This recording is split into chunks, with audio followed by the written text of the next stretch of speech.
Within this video, I will describe one useful idea for expressing yourself more accurately while increasing the validity of your emotions, using concepts from the book Nonviolent Communication. I will describe the difference between feeling statements compared to non-feeling statements, and share a tool for spotting non-feeling statements within your own communication. Two components that are important to distinguish are feelings compared to thoughts, and expressing what we feel compared to expressing thoughts about our identity. We often use the word feel to mean think or believe, stating that we feel something that is not actually a feeling. For example, I feel this video will be useful would be more accurately stated as I think this video will be useful. When I say I feel when I mean I think, it weakens my statement. For example, I feel that doesn't make sense is not as strong of a statement as I think that doesn't make sense. One common tip to spot the distinction is when words like that, like, or as if come before the word feel.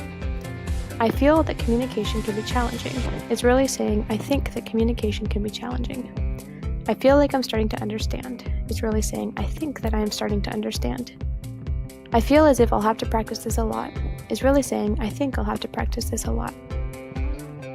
Or when pronouns such as I, you, he, she, they, it, or names or nouns referring to people come after the word feel. I feel it is confusing can be stated as I think it is confusing. I feel he communicates well may be better as I think he communicates well. I feel like Marshall is onto something could be I think that Marshall is onto something. So far, I've described how we use the word feel, even though we do not then describe a feeling. However, the opposite can be true, where when we describe a feeling we are having, we do not use the word feel. For example, we may either say I feel content or I am content, and both are correct in the English language. One, however, is stating that you are having a feeling, and the other is making a statement about who you are as a person.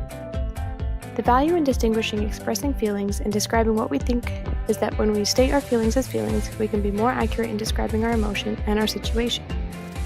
When we are clear, other people can better understand us, and we have a better understanding of our own emotional state. For example, a description of what I think I am might be, I feel inadequate as a juggler. This statement assesses my abilities of juggling, rather than clearly expressing my feelings. This statement could be restated as, I feel disappointed in myself as a juggler, I feel impatient with myself as a juggler, or I feel frustrated with myself as a juggler. The actual feeling behind the assessment then becomes clear. I am not expressing that I am an inadequate juggler. I am expressing how I feel about my assessment of not juggling in the way I imagine is ideal. When I describe my emotions and say I feel instead of I am, I have more space to be viewed as more than just my feeling and to take ownership over my feeling. If I feel confused, I can alter that. If I am confused, I perceive it to be harder to change that aspect of my identity. An additional note is that there's a difference between these feelings, disappointment, impatience, and frustration.